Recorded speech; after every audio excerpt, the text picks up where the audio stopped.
नमस्कार विद्यार्थी मित्रांनो, प्रताप महाविद्यालय अंमळनेर संरक्षण व सामरिक अभ्यास विभागाच्या या शैक्षणिक व्हिडिओमध्ये आपलं सर्वांचं स्वागत आहे. मी डॉक्टर आर.एस. मराठे आपलं सर्वांचं स्वागत करतो. आज आपण पर्यावरणीय सुरक्षा म्हणजेच एन्व्हायरमेंटल सिक्युरिटी या विषयावर चर्चा करणार आहोत. हा विषय समजून घेणार आहोत. तर पर्यावरणीय सुरक्षा म्हणजे नेमकं काय? आज जगात जो सर्वात जास्त चर्चेला जाणारा विषय आहे तो म्हणजे पर्यावरणीय सुरक्षा. आणि जिथे सुरक्षा हा शब्द किंवा हे क्षेत्र आलं तिथे तो विषय आपल्या संरक्षण व सामरिक अभ्यासाचा भाग बनतो. तर पर्यावरणीय सुरक्षा म्हणजे पृथ्वीवरील नैसर्गिक संसाधनांचे संरक्षण आणि संवर्धन करणे होय. यामध्ये प्रदूषण नियंत्रण, त्याचबरोबर जंगलतोड थांबवणे आणि जलस्रोतांचे रक्षण करणे याचा समावेश आहे. म्हणजे मुळात खूप महत्वाचा आणि मूलभूत गोष्टी आहेत. ही संकल्पना आपल्या राष्ट्रीय सुरक्षा आणि सामरिक स्थिरतेशी थेट संबंधित आहे. ती कशी ते आपण पुढे बघूया. यात सर्वात अपेक्षित गोष्ट म्हणजे नैसर्गिक संसाधनांचे रक्षण. आपल्याला निसर्गाने जीवन जगण्यासाठी अतिशय मौल्यवान खजिना दिलेला आहे आणि मानवजात किंवा समाज आपल्या स्वार्थासाठी त्याचा अतिरिक्त उपयोग करून त्याला संपवण्याचा मागे लागलेला आहे. आणि याचा एकंदरीत परिणाम पृथ्वीचा वाढत्या तापमानात झालेला आहे. आणि त्यामुळे सुरक्षेशी संबंधित अनेक प्रश्न जगासमोर, प्रत्येक राष्ट्रासमोर निर्माण झालेले आहेत. आणि त्यासाठी नैसर्गिक संसाधनांचे रक्षण करणं हे आपल्या पृथ्वीवरील मौल्यवान संसाधनांचं संरक्षण करणं होय. त्याचबरोबर प्रदूषण जो सर्वात घातक विषय आजच्या काळात आहे त्यावर नियंत्रण करणं फार आवश्यक आहे. या प्रदूषणामध्ये हवा, पाणी आणि जमिनीचे प्रदूषण यांचा समावेश होतो. आणि या तीन गोष्टींमुळेच यांचा समन्वय, यांचं संतुलन बिघडल्यामुळे आज सुरक्षेला खूप मोठ्या प्रकारचे गंभीर धोके निर्माण झालेले आहेत. त्याचबरोबर पर्यावरणीय सुरक्षा सामरिक संबंधांना कशी बाधित करते? तर देशाच्या सुरक्षिततेसाठी पर्यावरणाचं आपलं एक वेगळं महत्व आहे. आणि या सर्व गोष्टी, या सर्व बाबींचा आज आपण इथे अभ्यास करणार आहोत. आता आव्हानांच्या बाबतीत आपण पर्यावरणीय समस्या आणि त्याचा सामरिक धोका यांचा एक संबंध शोधण्याचा प्रयत्न करूया. तर त्याच्यात सर्वात अगोदर जल संकटामुळे जो संघर्ष आज जगभरात निर्माण झालेला आहे त्याच्यावर आपण लक्ष देण्याची नितांत आवश्यकता आहे. जगामध्ये भारतासह अनेक देशांमध्ये पाण्याच्या कमतरतेमुळे विविध प्रदेशांमध्ये लष्करी संघर्ष वाढण्याची शक्यता निर्माण झालेली आहे, ज्यामुळे प्रादेशिक अस्थिरता येते.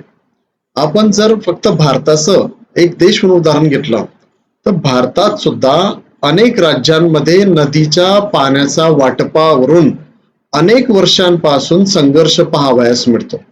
आंतरराष्ट्रीय पातळीवरती भारत, पाकिस्तान, बांगलादेश यांच्यामध्ये नदीच्या पाण्याच्या वाटपावरून दीर्घ काळापासून संघर्ष आहे, मतभेद आहेत आणि ज्यांचं निवारण आजपर्यंत झालेलं नाही.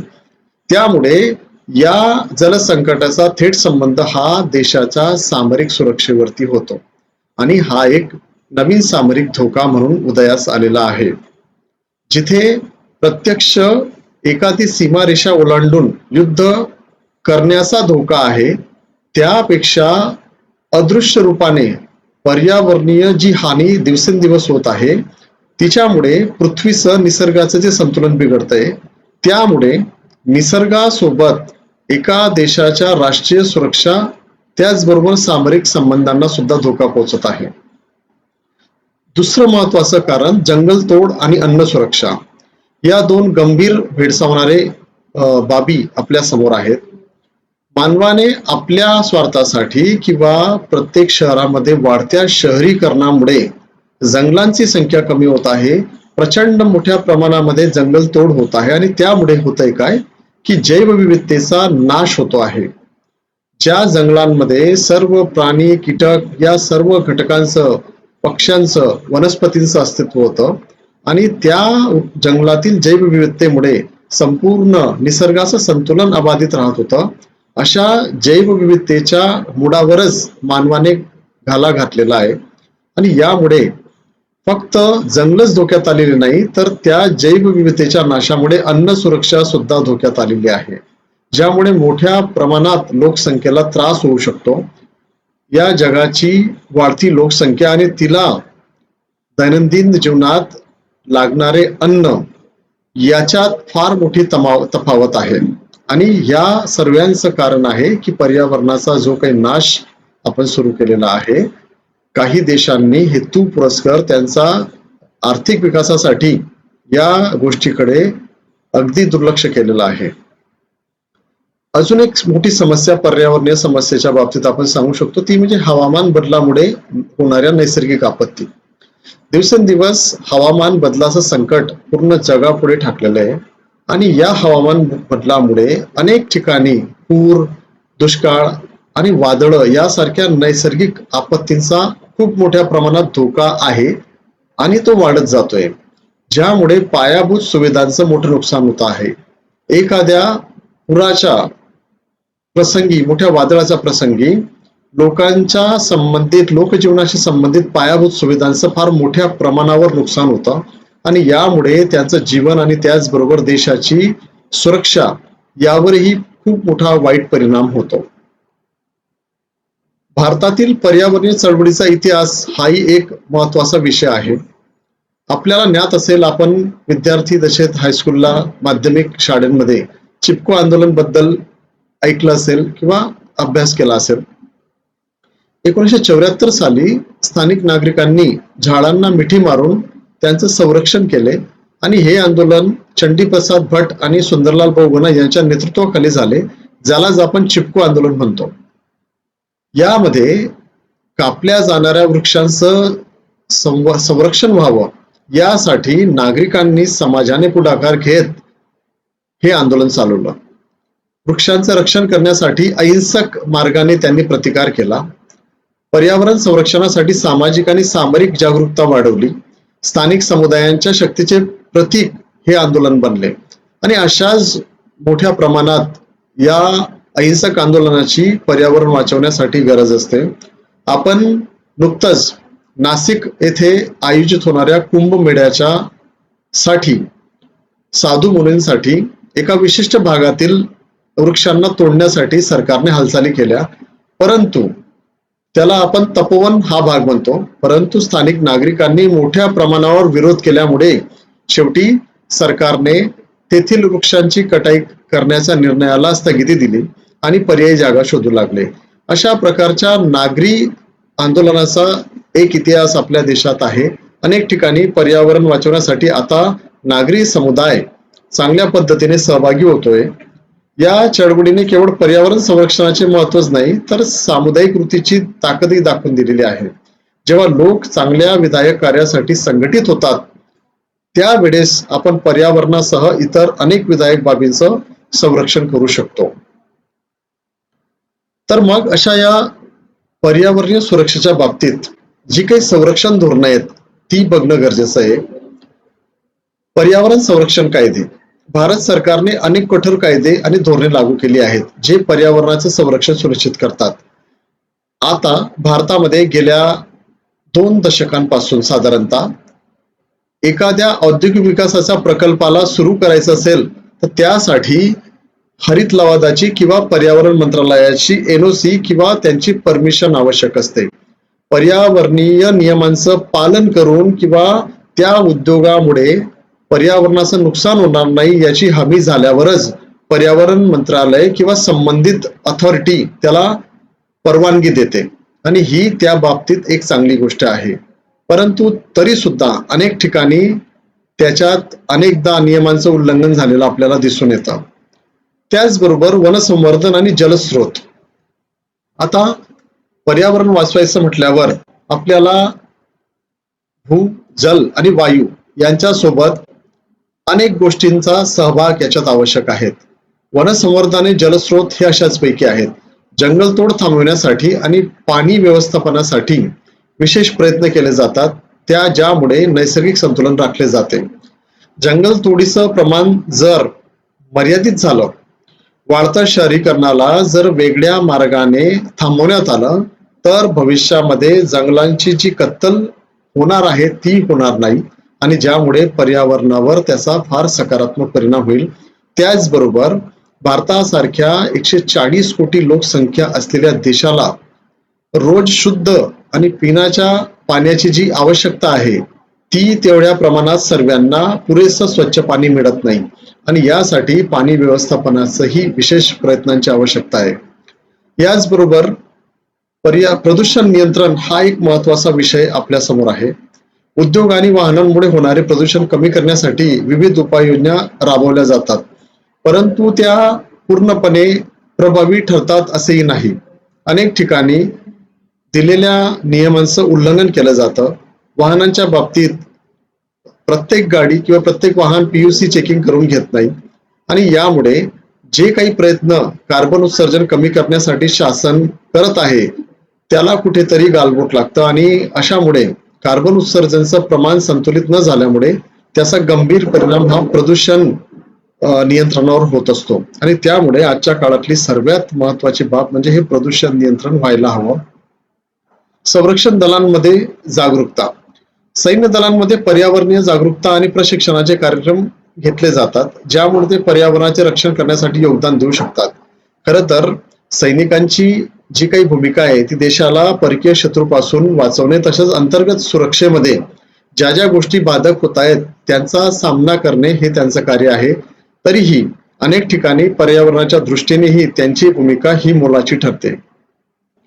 आपल्या समोर कोविड-19चा दरम्यान जो लॉकडाऊन लागला होता त्याच्यात पर्यावरणातील जे बदल झाले ते अतिशय महत्वाचे होते आणि दिसणारे होते.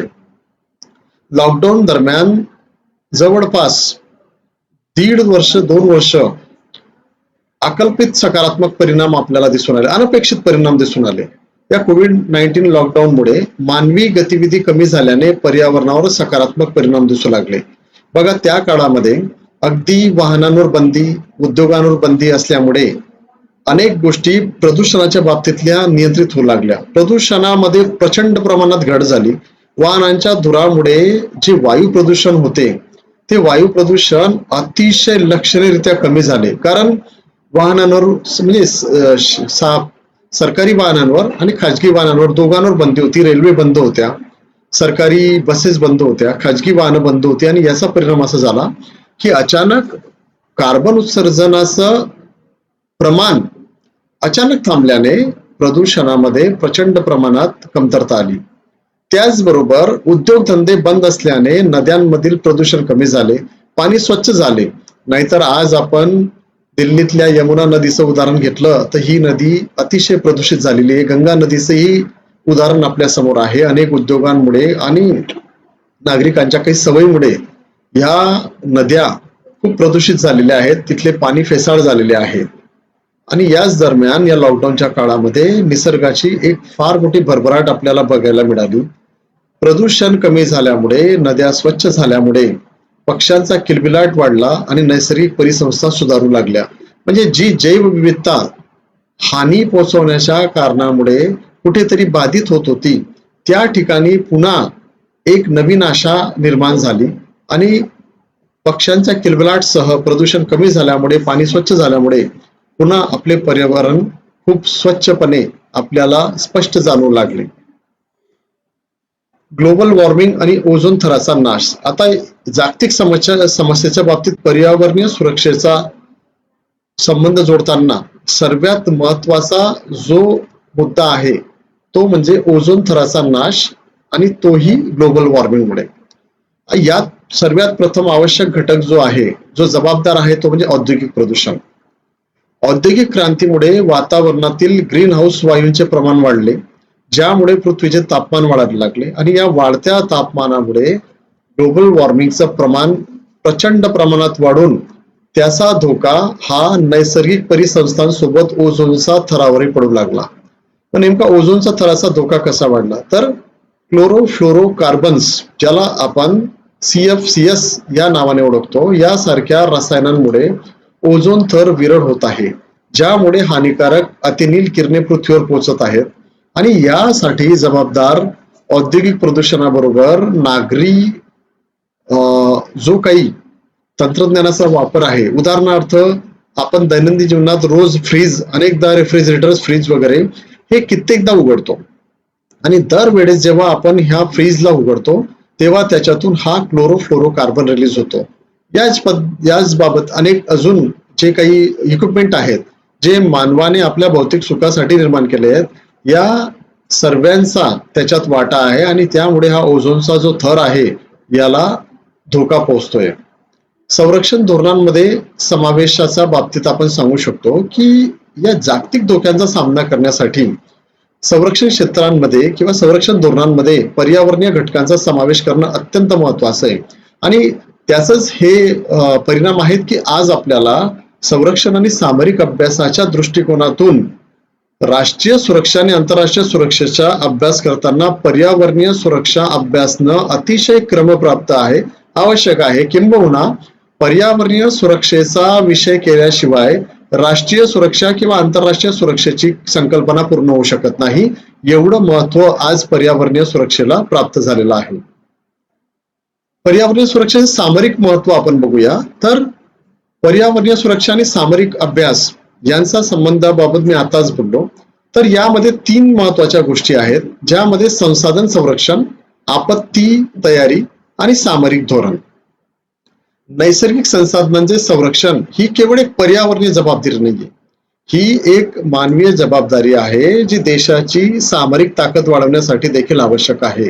देशाला सुरक्षेच्या बाबतीत अतिशय शक्तिशाली करायचा आहे तर आर्थिक विकास आपल्याला आपल्या हवा तसा त्या प्रमाणात साध्य करायचा असेल तर आपल्याला नैसर्गिक संसाधनांचं संरक्षण करावं लागेल.